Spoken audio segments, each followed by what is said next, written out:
Thank you for joining me for a brand new Bob Sullivan Show presented by KB Building Services.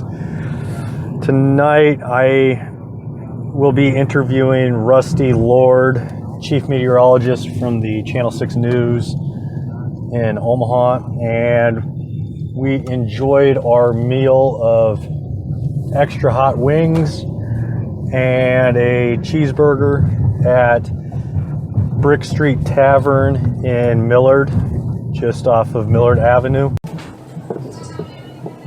Welcome into a brand new Bob Sullivan Show presented by KB Building Services. Today we are at Brick Street Tavern in Millard, and I am joined by Chief Meteorologist from WOWT, Rusty Lord. Rusty, welcome for having me. Appreciate it. No problem. Now, you're a husband and a meteorologist. Have you ever been right in your life? Occasionally. That's a good one. That's a good question to lead off with. According to my wife, probably not. And according to a few viewers, probably not. But, you know, it's... I try my hardest. Yeah, that's good. Well, and the thing is as a husband, you only get recognized when you don't take out the trash. And if you do take out the trash, there's no good job.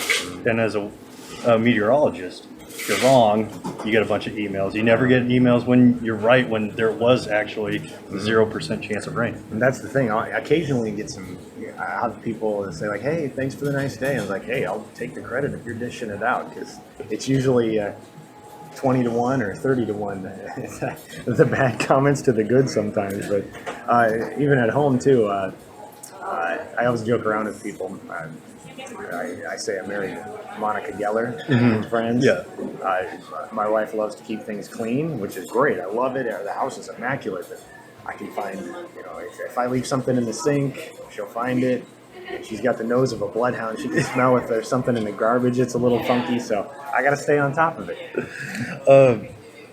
When you have other meteorologists come up to you, and they just say, hey, call you Rusty, do you ever say, it's Chief? And then, did you ever make anybody address you as Chief? No, it'd be funny. You should start doing just that. A tad arrogant, but it would be funny. Try to stay as humble as I can, Bob. Fair enough. How long have you been at Channel 6? I was just doing the math the other day. It would have been June of 2008, so I'm on my 12th year now. Wow. Well, congrats on your career. When did you become Chief Meteorologist? It would have been 3 years ago. So, yeah, 8 years. I was on daybreak, waking up at 2 a.m., and then I became Chief, and I've been that since I think it was July of 15? No, July of 16, I believe. Give me a regular day of a meteorologist. Gotcha. I love that. I love that question. So if you're on TV doing a meteorology thing, your day is always different. Yeah. Because if you think about it, the newscasts are either on when people are going to work or when people are coming home. So my day now doesn't start till about 1:30, depending on how wild the weather is. But I'm usually in by 1:30. Forecast, prep graphics, get everything ready for the 4 o'clock newscasts. Then we have newscasts nonstop from 4 to 5:30. Get a little hour break in there. Then we had another one at 6:30. Then I'll take some lunch, and then our next newscast is until 10. So I'm usually out of there by 10:30, 10:45, right at the end of the newscast again, depending on the weather. But if you're on daybreak or morning shift, it's completely opposite. Like I said, I woke up at 2 a.m. Yeah. My day was done by noon most times for 8 years. Well, and the exciting weather you were not available for during those times. Yeah, it gets a little busy. I gotta make sure I'm in there ready to go. One of the biggest things that people like to talk about as far as when their weather breaks, when do the sleeves get rolled up? Some people like Do you determine that? Some people like to pitch the jacket. You can probably tell it's serious if we're not wearing a jacket on TV, because we had to get on camera pretty quick. Yeah. I mean, sleeves roll up, I guess. If you're on maybe hour 4 and it gets a little hot and sweaty in the studio. Well, you need. I think there should be. I guess you don't want to make light of a horrible storm. Yeah. But on the other hand, I think it would be funny if you went the route of the crazy basketball coach. There's a bad call. He rips off his sports jacket, throws it on the ground, and then rolls up his sleeves. I think that would be that you read business as far as what the weather's going. Go full Bobby Knight. Yeah. Depending on how bad the weather is. Throw the chair. Or Yeah. something. NBC not having the NBA anymore. Now that's more Channel 7's problem as far as when there's most severe weather. They get a lot of college football too. I feel for them. Yeah. If they got to break in. Well, have you ever had to break into a sporting event? We have Sunday night football. Yes. Which is key. Mhm. And luckily, Yes. I haven't had to do that yet. There was an episode of The Voice where I cut off the first 10 minutes, I think. Mhm. And I knew what was on, and I knew it's like I had to stay with it for a bit. I wanted to wait for one more scan of the radar just to make sure that there wasn't a good sign of rotation with the storm, because it had dropped a tornado a couple of other places. And that was the case. We got everybody to The Voice. But I did get a few complaints from people. There was a show before that. It was like the season finale. I can't remember what it was called, but that ended up being the last episode of that show ever. Like, the show was canceled. But luckily, knock on wood, it's Sunday night football. If there's NFL, that's and then Jeopardy. Jeopardy is hollow ground. You don't cover up the half hour of Jeopardy if at all possible. Yeah, that's they moved the time of that too. Is that 6:30 now? 6 o'clock. 6 actually. o'clock. Yeah. Okay. We got some, and coming up in September, that one won't change. But there's a secondary episode of Jeopardy. I think it airs at like 11:30 during the day now. I think that'll move around a little bit too, because I think it's every September they change up the syndicated daytime shows that run, like what's between like the news and the soap operas and stuff. Some of that changes in the middle of the day. I mean, there's always these shows that you always find yourself just going down a rabbit hole, and you've watched 17 episodes in a row, and you're like, okay, where did my entire day go? Mine is usually Forensic Files, which isn't it's the same pattern. It's like, okay, whoever's not talking on this episode probably killed the person. Is that on the Investigation Discovery Channel or something? Yeah, Okay. and HLN or Gotcha, and it's just gotcha. like you just lose half the day to it. What's your guilty pleasure TV show that you can go down a rabbit hole, not really pay attention to, but you lose? Boy, recently I went back to my childhood. I've been watching. I started from start to finish. I've been watching Home Improvement. Okay. Just kind of mindless TV. Yeah. And just I loved that show growing up. I found it on Hulu. Mm-hmm. It's like, let's go through and watch this again and see if it was. You find some cheesy points, but it was funny. And I tell you though, back in the day when I was on daybreak and I'd have my afternoons off, I went deep down the rabbit hole of Breaking Bad. Yes, that's not a bad one. To No, go down. I was like 4 or 5 episodes an afternoon Yeah. trying to watch that as fast as I could. It was so good. Do you think with TV now, where it's all binging, like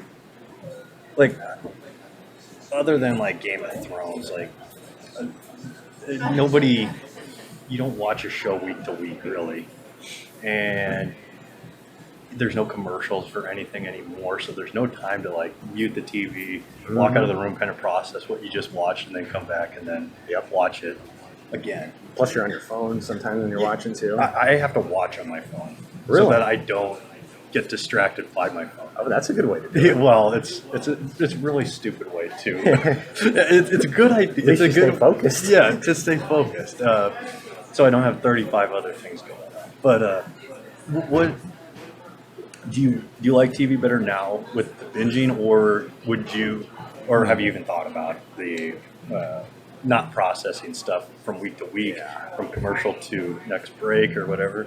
My wife and I have had this conversation because like we're binging, like we binged the whole first season of True Detective, and you kind of get into a groove, and you want that storyline to progress, and I think that helps.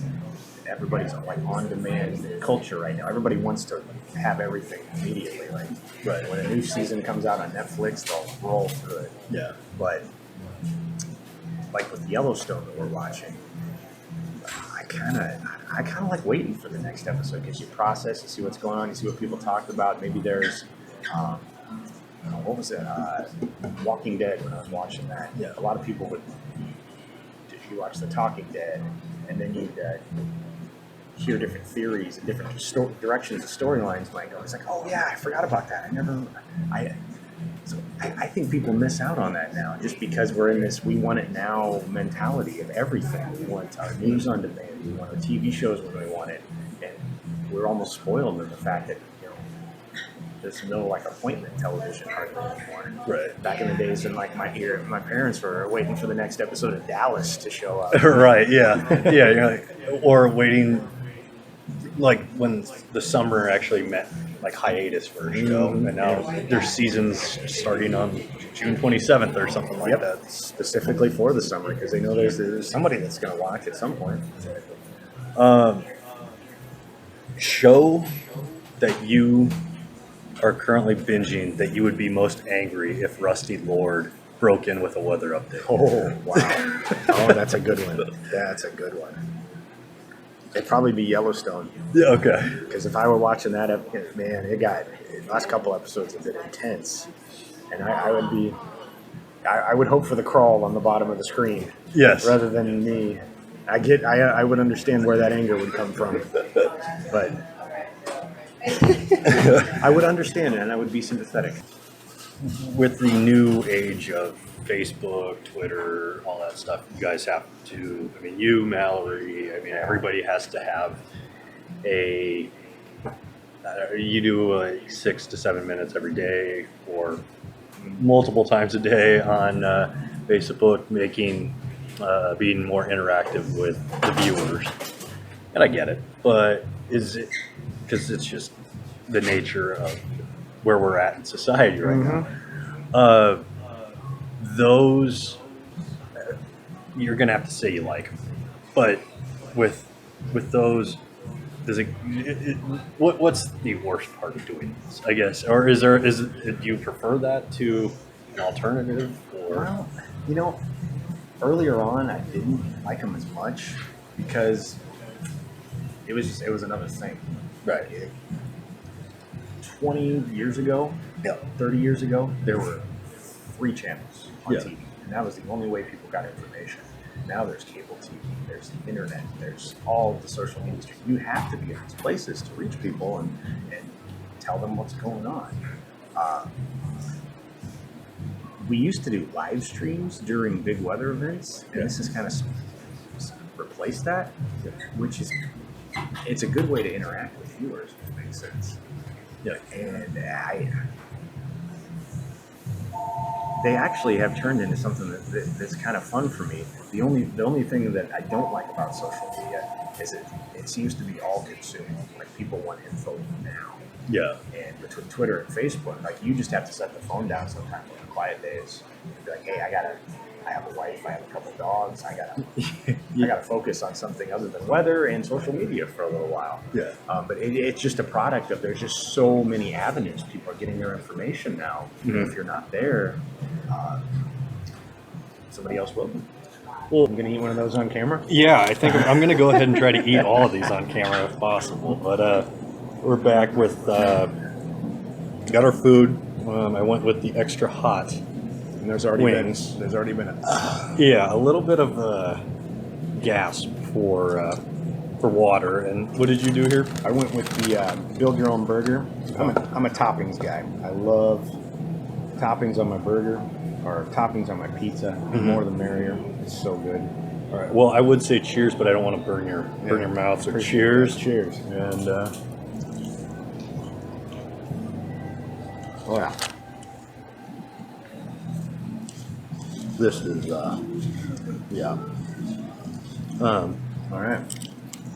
I might be doing most of the talking if he's Can we get a glass of milk over here? I'm usually good with water, so I'll survive. All right. All right, we're good. So I can smell the heat off those things. Holy cow. yeah, this could be fun. If you're on a professional podcast, video cast, whatever you want to call this, person would have asked you, were you born and raised in Omaha? Which I take that now as no. No. Where was your first job? Where did you come from? College at Iowa State. Okay. I was in Sioux Falls for 2 years. And then came down here, and I've been here ever since. So I'm on year 12 here, 2 up there, year 14 of being a meteorologist. And I actually grew up about halfway in between. A little town called Hornick, Iowa. Just south of Sioux City, right along I-29. It's the Sloan exit by Winnebago's Casino. Everybody knows that place. Now I know where you're talking about. Is there any sightseeing to do in Hornick, Iowa? Pretty limited. Okay. And it's like every small town. It's got a church. It's got a bar. And I think it's still got a gas station.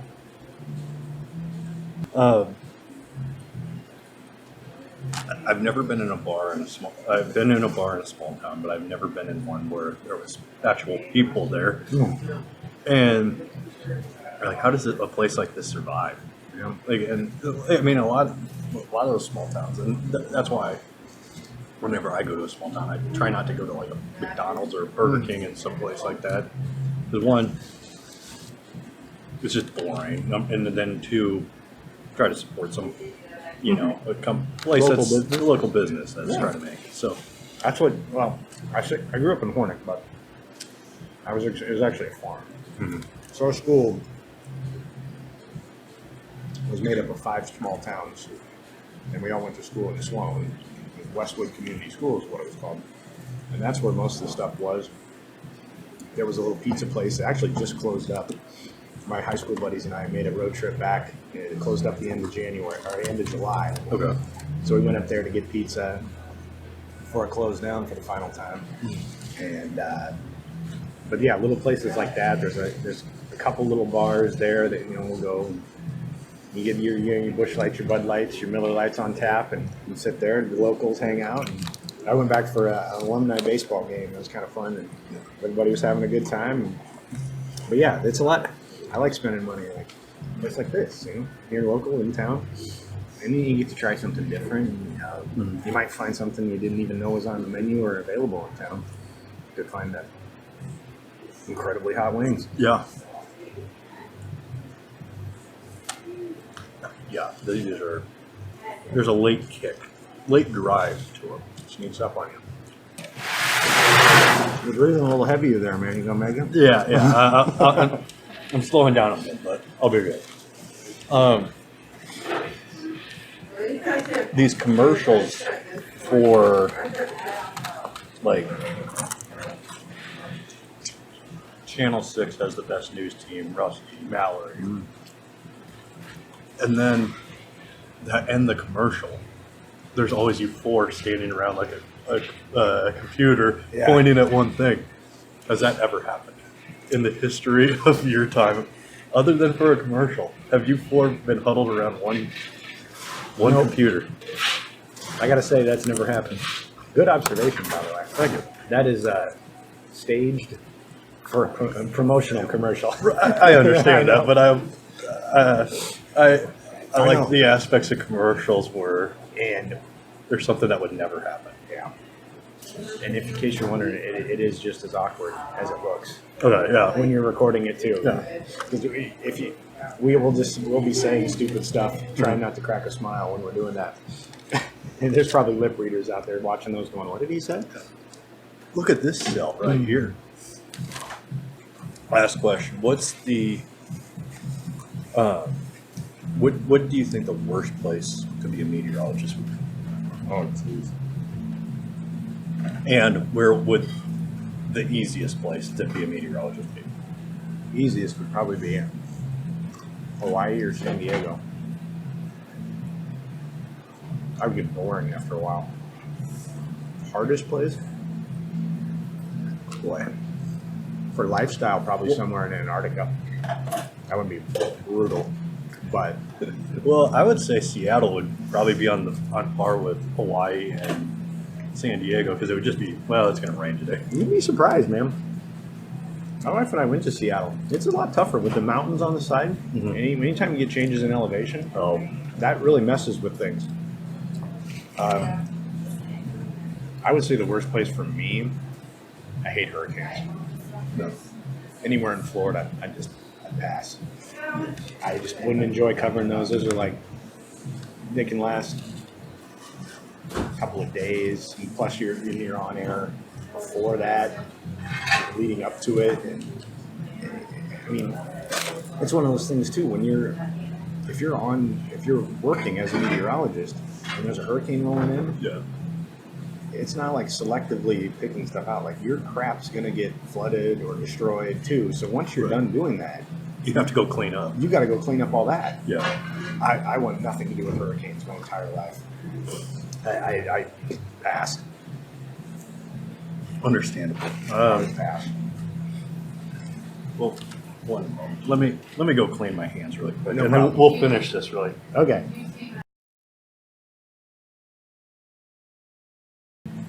You know, what I miss in bathrooms is the communal towel. You remember the blue? Yeah. The blue thing, you just pull it and trying to find a dry spot? Yeah, or a clean spot, a semi-clean spot. You know, for a generation that likes to criticize our generation, the older generation, Kind of gross. with that idea, that's a horrible idea. You know that came from them, too. I used to see that in buffets. Is there a worse place to have one of those than a buffet? Good night. Never thought about that. Here, just pass everything around. Yeah. Share everything. So. Well, Rusty, I truly appreciate you coming on. No problem. You I had do a great job time on the news. Thank and he ordered 10. There's 4 left. there's 4 left. Well, I'm still working on Okay, one, gotcha. so. Those things, man, you can smell the heat off.